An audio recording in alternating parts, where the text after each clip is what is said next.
정영택 목사의 쉐마 바이블입니다. 오늘은 로마서 2장 25절에서 29절 말씀이 되겠습니다. 그리고 우리가 부를 찬송은 252장 나의 죄를 씻기는 예수의 피밖에 없네.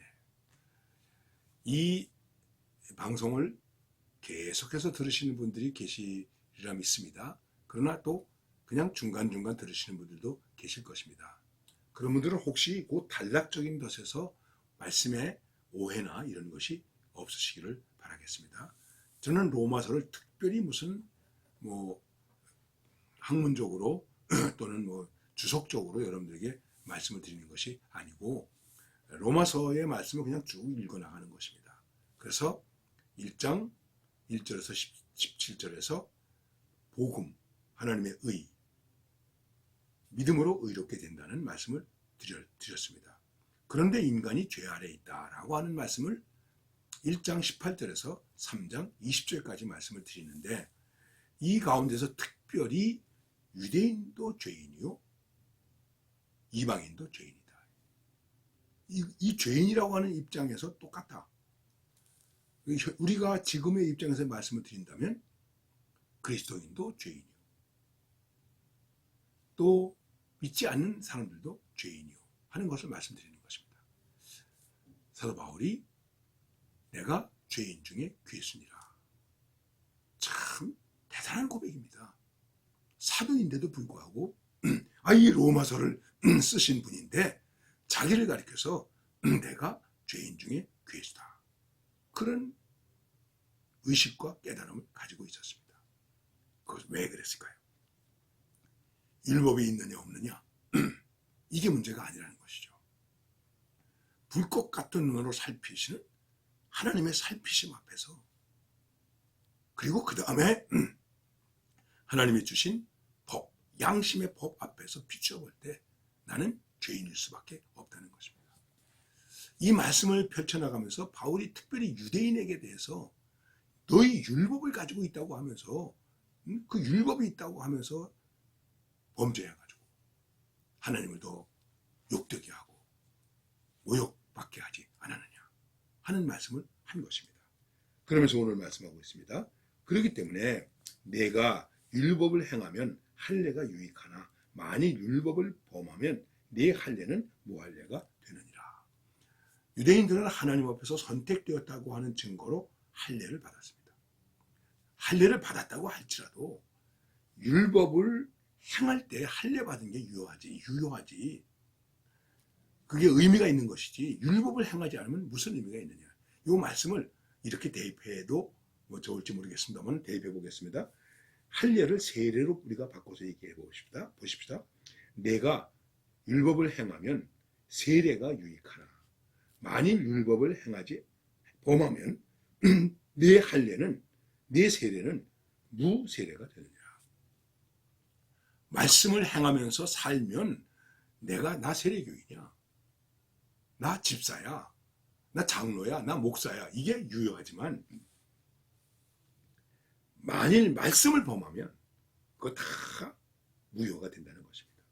그래서 말합니다. 그런즉 무할례자가 율법의 규례를 지키면 그 무할례를 할례와 같이 여길 것이 아니냐. 그런데 할례 받지 못한 이방인이 오히려 율법을 잘 온전하게 지키면서 산다면 그 율법 조문에 있는 그런 것이 문제가 되지 아니하고 오히려 그 사람이 오히려 더 하나님 앞에서 믿음을 가진 자가 되는 것이 아니냐. 그리고 이 사람이 율법 조문과 할례를 가지고 율법을 범하는 너희를 정죄하지 아니하느냐. 오히려 그 사람이 율법을 가지고 있는 유대인을 정죄할 수도 있다 하는 얘기입니다. 항상 유대인들은 이방인을 정죄했거든요. 왜? 율법이 없죠. 할례도 받지 않았지. 하나님의 선택도 받지 못했어. 그리고 늘 정죄했거든요. 그거 없는 사람들이 너희를 정죄하겠다. 예수님의 말씀 보면 이런 말씀이 있습니다. 소돔과 고모라 사람들이 너희를 심판하리라. 회개하지 않으면. 니느웨 성 사람들이 와서 심판하리라. 여러분. 세상 사람들이 우리를 심판하겠다, 교회를 심판하겠다, 그러지 않겠습니까? 이것은 자 지나가는 이야기처럼 또 흐트러진 이야기입니다만 교회에 분쟁이 있어가지고 이제 일반 법정에 나갔습니다. 세상 법정에 나갔습니다. 그래서 판사 앞에 갔습니다. 그랬더니 어떤 판사가 이렇게 말하더래요. 여러분들은 기도하는 사람들 아닙니까? 예수 믿는 사람들 아닙니까? 그러니까 제가 기간을 드릴 테니 그동안 기도해 보시고 화해하고 오세요. 2주간 기도의 기회를 드리겠습니다. 안 믿는 판사가 오히려 믿는 사람들에게 그렇게 얘기했다는 거예요. 이 사람들이 가지고 와서 기도했습니다. 해결됐을까요? 해결이 안 됐습니다. 그리고 재판을 받게 되었습니다. 참 부끄러운 얘기죠. 어떤 교단에서는 교단의 대표권을 가지고 싸우고 있으니까는 판사가 법에서 임명한 사람이 그 교단의 대표자가 돼서 역할을 한 적도 있었어요. 여러분, 제가 어느 교파나 교단이나 이런 걸 비난하기 위해서 하는 얘기 아니라 얼마나 창피한 일입니까? 그래서 교회의 많은 문제들, 이런저런 시끄러운 문제들을 가지고 세상 법정으로 가는 사람들이 얼마나 많은지 몰라요. 부끄럽게 짝이 없지 않습니까? 말씀을 가지고 있다고 하는데, 하나님의 법이 있다고 하는데, 이런 모습이 있다는 것을 우리에게 말씀하고 있는 것입니다. 또한 본래 무할례자가 율법을 온전히 지키면 율법 조문과 할례를 가지고 율법을 범하는 너를 정죄하지 아니하겠느냐. 그래서 말합니다. 표면적 유대인이 유대인이 아니오. 표면적 육신의 할례가 아니라 외형적으로 내가 교회 다닌다고 해서 교회 다니는 사람이라고 해서 크리스천이니까. 내가 외형적으로 나 세례 받았어. 나 군대에서 세례 받았어. 나 어렸을 때 세례 받았어. 그렇다고 해서 진짜 크리스천이 된 것일까? 29절 말씀. 오직 이면적 유대인이 유대인이며 할례는 마음에 할지니 영에 있고 율법 조문에 있지 아니한 것이라. 그 칭찬이 사람에게서가 아니요 다만 하나님에게서니라.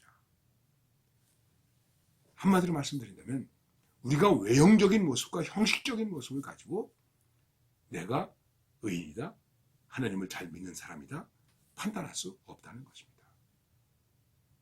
생각해 보십시오. 여러분과 저는 지금 내면적 진짜 리얼 크리스천입니까? 형식적인 것만 크리스천입니까? 똑같이 우상적이고 기복적이고 욕심이 많고 사납고 싸우고 다투고. 제가 교회에 분쟁이 있는 교회에 가서 설교하게 됐습니다. 참 안타깝더라고요. 그리고 교회에 분쟁이 있으면 되게 길어지더라고요. 근데 십자가와 사랑을 얘기하면서 제가 이렇게까지 얘기한 적이 있었어요. 여러분, 우리는 지금 이렇게 본당에서 예배드리고 있습니다. 우리 한쪽 형제들은 본당이 아닌 다른 곳에서 예배드리고 있습니다. 그런데 우리가 이 본당을 내주고 마당에서 예배드리고 지금 저쪽 다른 곳에서 예배드리고 있는 분들에게 이 본당에 와서 예배드리세요. 우리 그럴 수 없을까요? 글쎄, 설교로 그렇게 한 것이라고 생각할 수 있겠죠. 그런데 어떤 교회는 깡패 비슷한 어떤 집단을 동원해서 교인들을 내쫓고 때리고 피 흘리게 하고 그리고 본당을 차지하고 그 본당 안에서 지금 영광 할렐루야. 여러분, 제가 지금 특정한 교회라고 얘기하지는 않았습니다.